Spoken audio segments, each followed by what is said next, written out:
I still remember our wedding day like it was yesterday. Diane stood there in her white dress, sunlight streaming through the chapel windows, promising to love me forever. 7 years we built together. 7 years of Sunday morning coffee, late-night conversations, and planning our future. We had the house, the careers, the life everyone dreams about. But somewhere along the way, the woman I married became a stranger. And when she finally left, she took everything except the truth. That came later when she showed up at my door begging to come back. Before I dive into what happened next, I would love to know where you are watching from. Drop your location in the comments. Hit that like button, and subscribe if you want to hear how betrayal can teach you the hardest lessons about self-worth. Now let me take you back to the moment everything started falling apart. Diane and I met when we were both 25.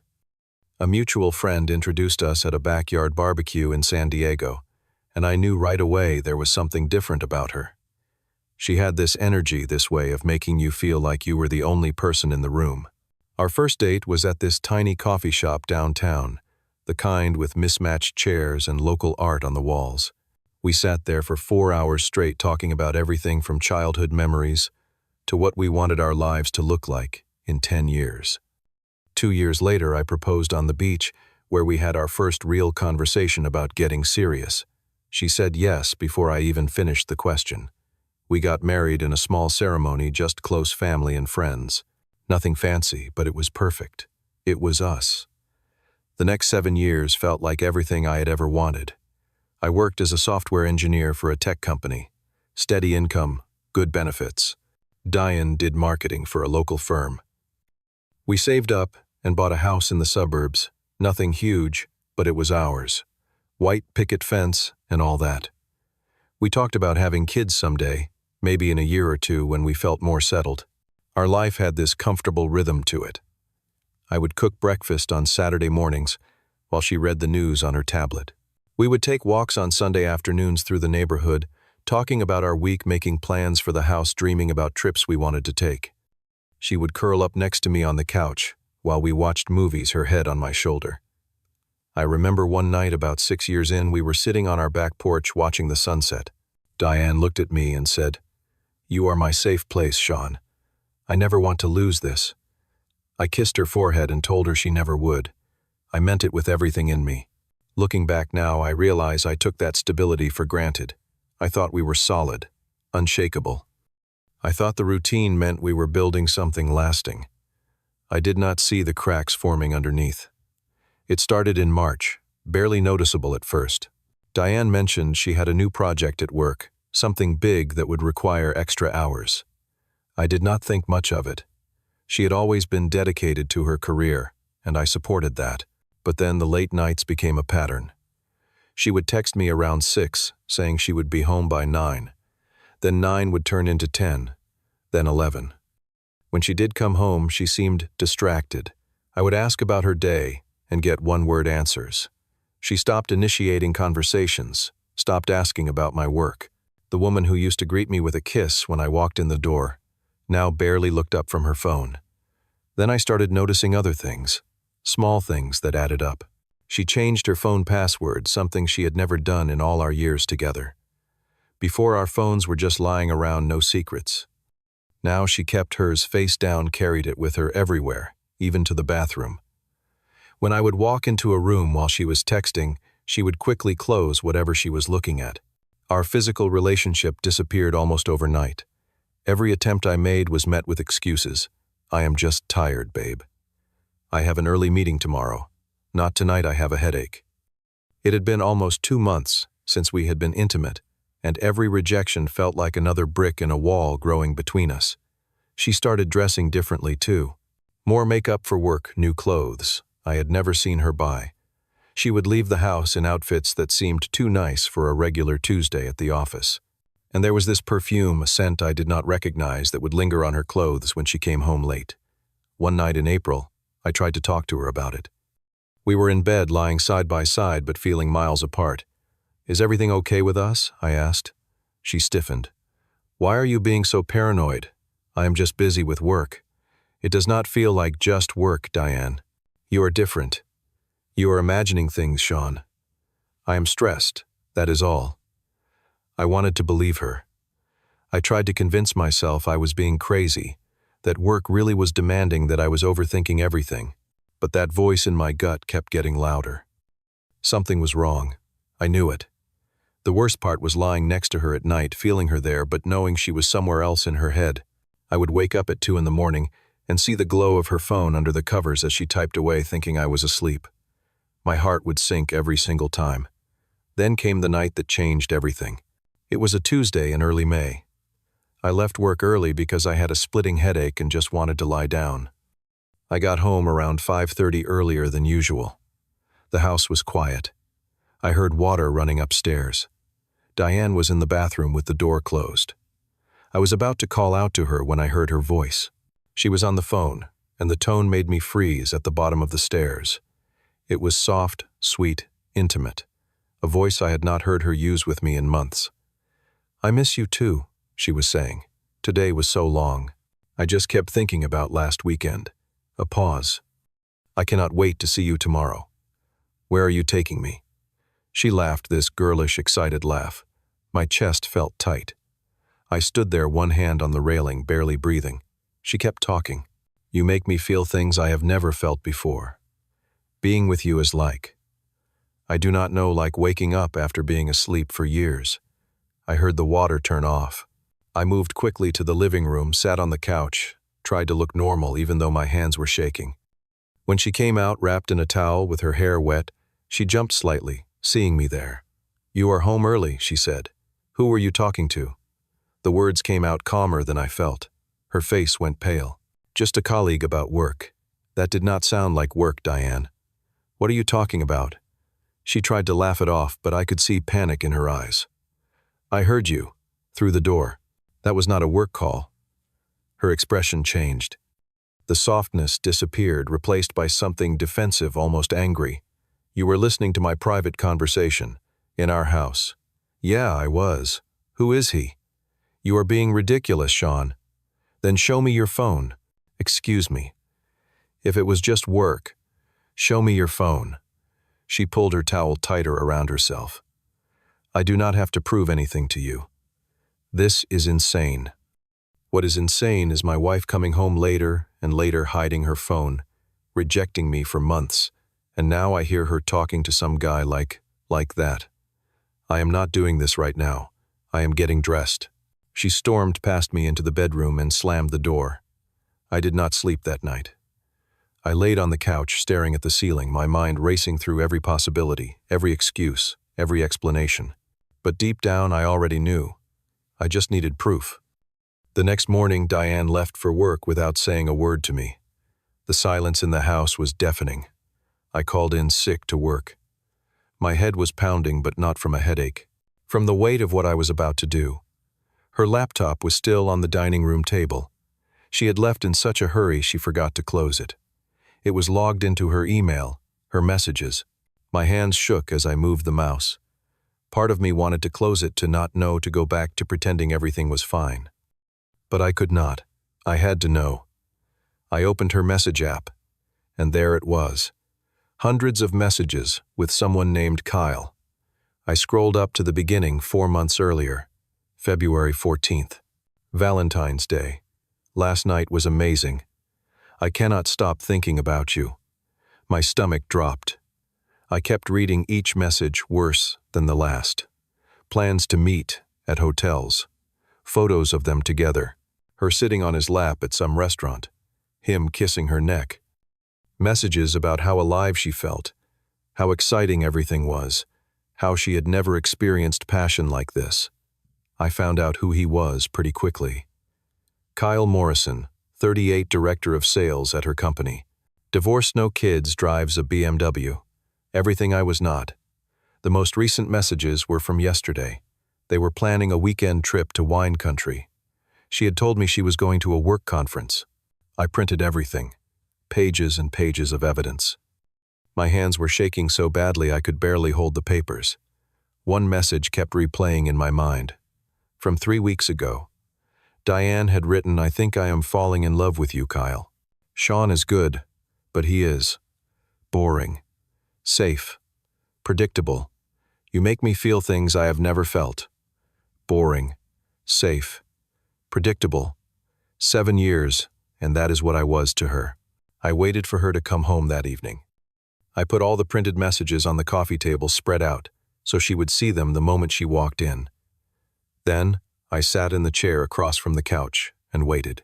She came through the door at 7:15, still in her work clothes, makeup perfect, hair styled. She was humming, actually humming, happy, probably thinking about him. Then she saw the papers. The color drained from her face. She stopped in the doorway, frozen, staring at the evidence of her betrayal, laid out like a crime scene. "Who is Kyle?" I asked. My voice sounded strange to my own ears, too calm, too steady. She opened her mouth, closed it, looked at the papers, then at me. "Sean, 4 months, I said. 4 months you have been lying to my face every single day, getting into bed next to me, kissing me goodbye in the mornings, acting like everything was normal, while you were sleeping with him." "I did not mean for this to," she started. "Do not." I held up my hand. "Do not tell me you did not mean for it to happen. You planned hotel trips with him. You told him you loved him. That does not just happen." She set her purse down slowly, tears starting to form. "I am sorry, Sean. I am so sorry." "You are sorry you got caught." "No, I am sorry I hurt you. It happened. Kyle understands me in ways you do not." That one hurt more than I expected. "What does that even mean?" "I have been here for you every single day for 7 years. What did I not understand?" She wiped her eyes, smearing her mascara. "You are a good man, Sean. You really are. But you are predictable, safe. Our life is the same thing every day. Same routine, same conversations, same everything. With Kyle, it is exciting. It is passionate. He makes me feel alive. So our entire marriage, everything we built that was not enough because it was not exciting enough for you, I did not say that." "Yeah, you did. In your messages to him. I read every single one." She looked away, unable to meet my eyes. "I know what this looks like." "No, I do not think you do.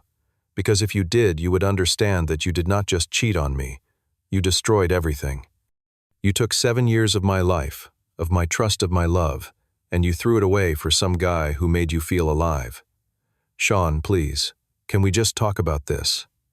"We are talking about it, and here is what I need to know. Do you love him?" She hesitated. That hesitation told me everything. "Answer me, Diane. Do you love him?" "Yes," she whispered. "I am in love with Kyle." The words hit like a physical blow. Even though I knew hearing her say it out loud made it real in a way the messages had not. "Do you want a divorce?" I asked. She nodded slowly, tears streaming down her face now. "I think that is best for both of us." "Get out," my voice cracked. "Pack your things and leave. Sean, please, we should talk about this more. Figure out what." "There is nothing to figure out." I stood up. "You made your choice. You chose him. So go be with him. But you do not get to stay here. You do not get to have both. Can I, at least? Pack. Now. I want you gone tonight." She stood there for a moment, looking at me like she wanted to say something else. But what was there to say? She had said it all in those messages to Kyle. I was boring, safe, not enough. She went upstairs to our bedroom. I stayed in the living room, listening to drawers opening and closing, hangers scraping against the closet rod. Each sound felt like another piece of my life being dismantled. 30 minutes later, she came down with 2 suitcases and a bag. She had packed her clothes, her makeup, her jewelry, personal photos of just her. She left our wedding album on the shelf. She walked to the kitchen and placed her wedding ring on the counter right next to where we used to leave notes for each other. At the door, she turned back. Her eyes were red-faced, blotchy from crying. "I hope someday you will understand." I did not look at her. "Goodbye, Diane." The door closed. I heard her car start, heard her drive away, then silence. Complete, absolute silence. I sat in that silence for hours. The house felt huge and empty. Everywhere I looked, there were reminders of her, of us, of what I thought we had. I found out later from a mutual friend that Diane moved in with Kyle that same night.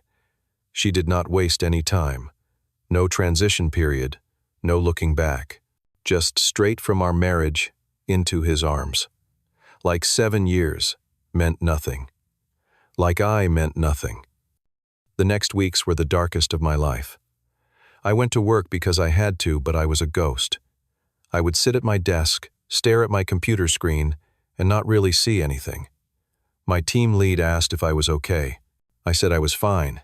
Everyone could tell I was not. At home it was worse. I would come through the door and expect to see her there. I would reach for my phone to text her something funny that happened then, remember. The emptiness was suffocating. I stopped eating regular meals.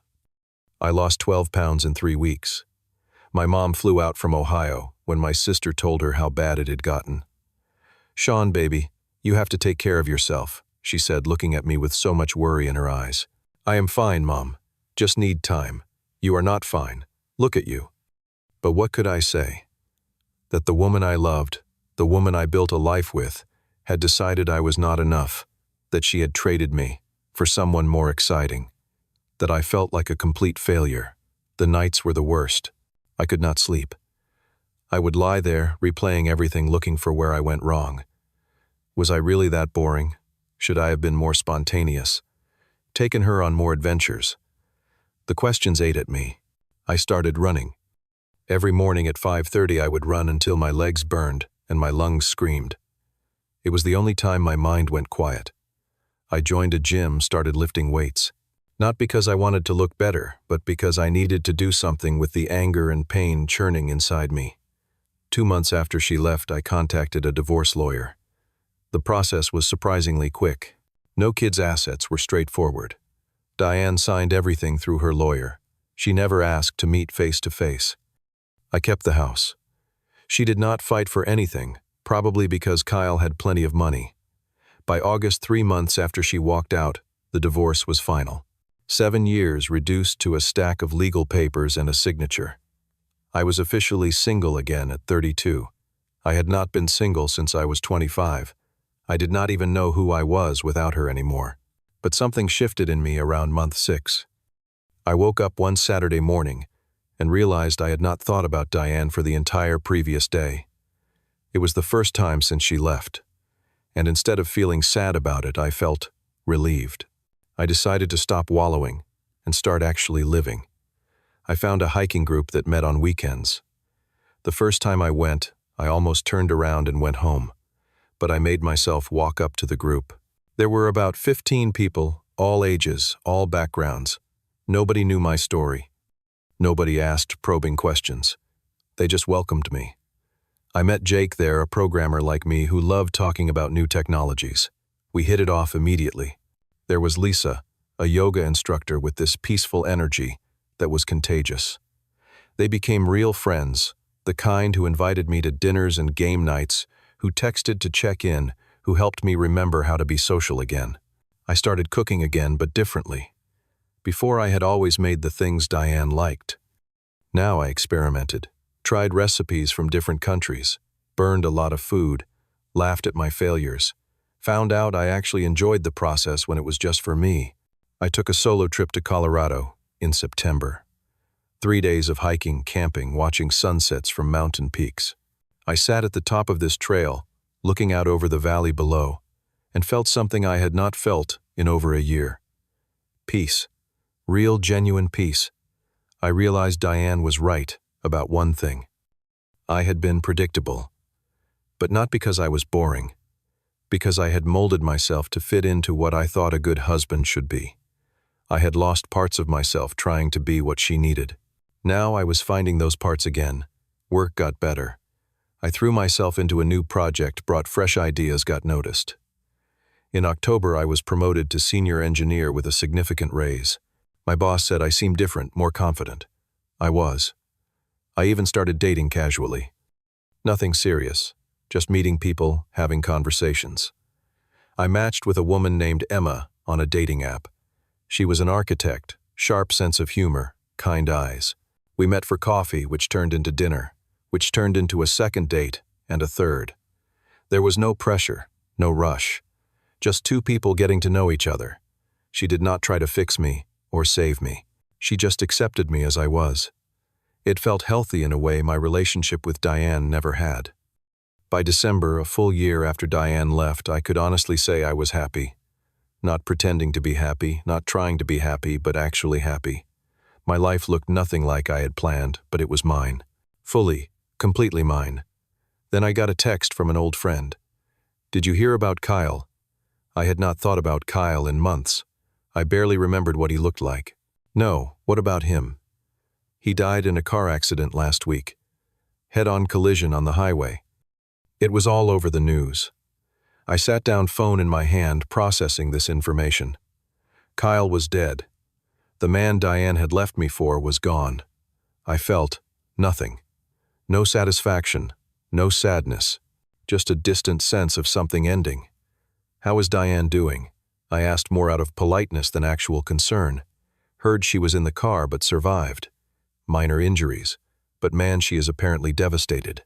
I thanked him for letting me know and put my phone down. Part of me, a very small part, felt bad for her. Losing someone is terrible no matter the circumstances. But mostly I felt detached. That was her life now, her loss, her grief. It had nothing to do with me anymore. I did not reach out, did not send condolences. I had closed that door, and I was not about to open it again. 2 weeks later, I was home on a Tuesday evening making dinner and listening to music. Emma was coming over later. We were going to watch a movie, nothing fancy. The doorbell rang around 7. I was not expecting anyone. Emma had her own key by this point. I opened the door and froze. Diane stood there. She looked terrible. Her hair was pulled back in a messy ponytail, no makeup, eyes swollen and red. She was wearing sweatpants and an oversized jacket. This was not the polished, put-together woman who had walked out a year ago. This was someone broken. "Sean," she said, her voice cracking, "I am so sorry. Can we talk?" Every muscle in my body tensed. "What do you want?" Diane, tears started streaming down her face.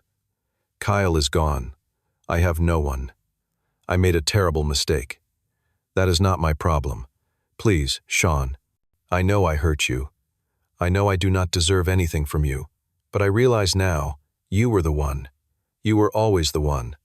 A year ago, those words might have meant something. A year ago, I might have felt vindicated or victorious. Now I just felt tired." "You are only here because he is dead," I said flatly. "No, that is not. I have been thinking about this even before. I miss you. I miss us. There is no us anymore." She sobbed harder. "Can I come in? Just to talk." "Please." I hesitated. Every instinct told me to close the door to protect the peace I had worked so hard to build. But another part of me, the part that had loved her for 7 years, needed to do this. Needed to have this final conversation. Not for her sake, but for mine. "Fine," I said, stepping aside. "But only to talk."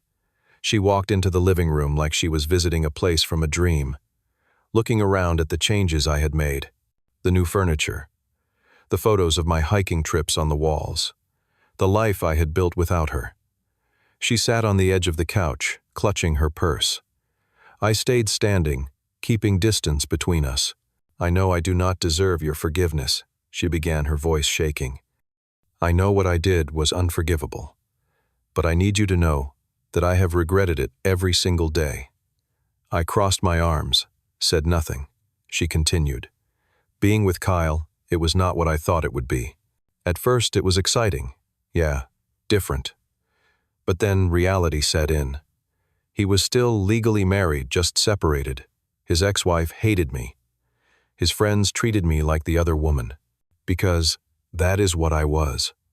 And what do you want me to say to that? Nothing, I need you to understand. The life I thought I wanted, it was not real. It was built on lies and fantasy. What we had, Sean, that was real. What we had," I said slowly, "you destroyed. I know." She wiped her face with her sleeve, and I cannot take that back. But when Kyle died, when I was sitting in that hospital after the accident, all I could think about was you, about how you would have been there, about how you always took care of me, about how stupid I was to throw that away. "So you came here because you are scared and alone. I came here because I love you, because I realized too late that stability and safety are not boring. They are rare. They are valuable. They are everything I needed, and I was too stupid to see it. I walked to the window, looked out at the street. My street, my life. Diane, do you want to know what the worst part was for me? She sniffled. What? It was not that you cheated. It was not even that you left. It was that you made me feel like I was not enough. You called me boring, safe, predictable. You made me question my entire value as a person. I was wrong, Sean. You are amazing. You are everything I should have wanted. I was an idiot. I turned to face her. You are right. I am amazing, and I finally realized that. But I do not need you to tell me that anymore. She stood up. Please. I know I hurt you. But we can start over. I will do anything. Therapy, whatever you want. Just give me another chance.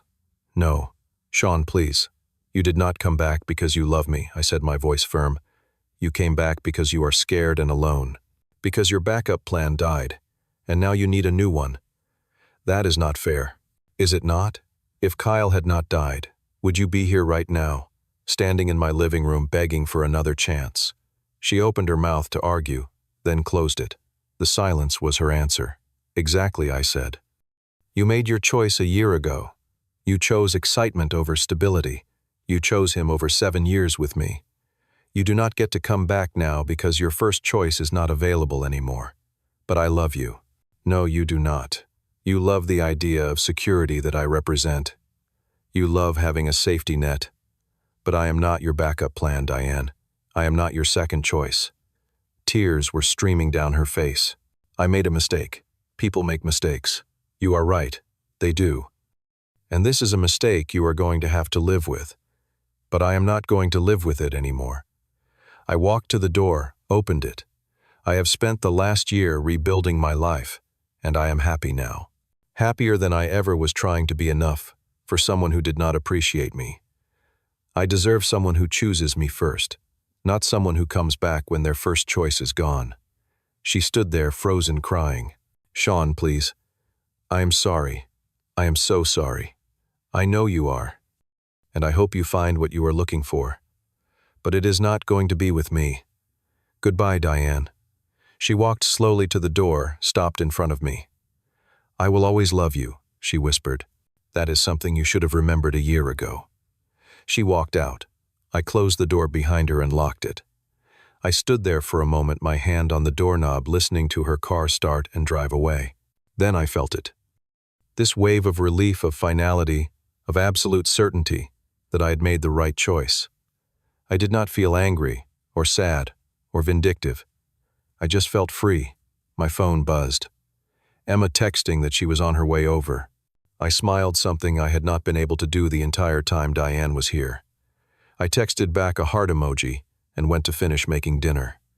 The next few days I kept waiting for doubt to creep in, for that voice that said maybe I should have given her another chance, but it never came. I felt lighter than I had in 2 years. Like I had finally closed a chapter that needed closing. I told Emma about it over dinner that weekend. My ex-wife showed up at my door, I said. The one who left you for another guy. Yeah. He died and she wanted to get back together. Emma set down her fork. What did you say? I said no. I told her I deserve better.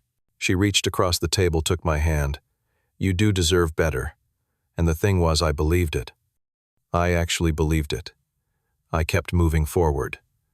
The hiking group became a regular thing.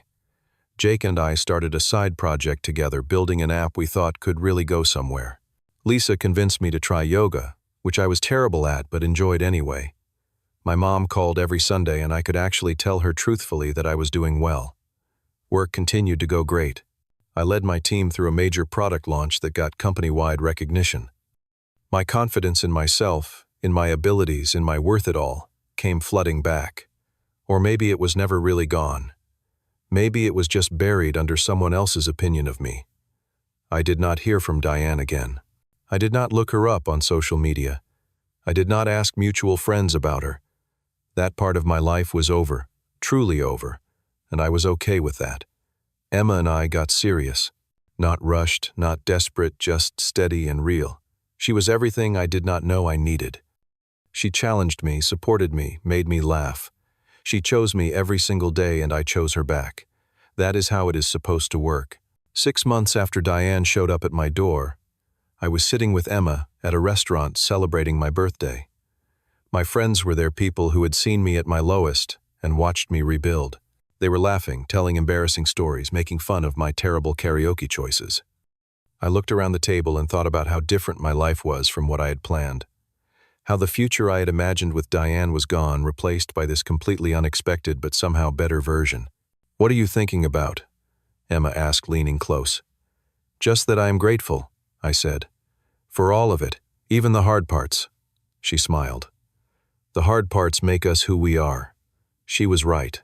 Diane leaving me, betraying me, choosing someone else, it had broken me. But in breaking me, it had also freed me. Freed me from trying to be someone I was not. Freed me from settling for someone who did not value me. Freed me to find myself again. Looking back, I am grateful Diane left. Not because I wanted to see her suffer, but because her leaving forced me to find myself again. Sometimes the greatest betrayal leads to the greatest freedom. And now, I am finally free. So, if you are going through something similar, I want you to know this. It gets better. Not immediately, not easily, but it does. You will find yourself again. You will realize your worth. And someday when that person who broke you tries to come back, you will be strong enough to say no, because you will have learned the most important lesson. You do not need someone else to complete you.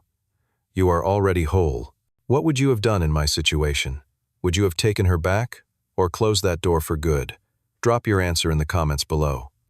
And if this story resonated with you, hit that like button, subscribe to the channel, and share this with someone who might need to hear it. Your support means everything and helps me keep sharing these stories. Thank you for listening, and remember that your worth is not determined by who chooses to stay or leave. You are enough exactly as you are. Take care of yourself out there.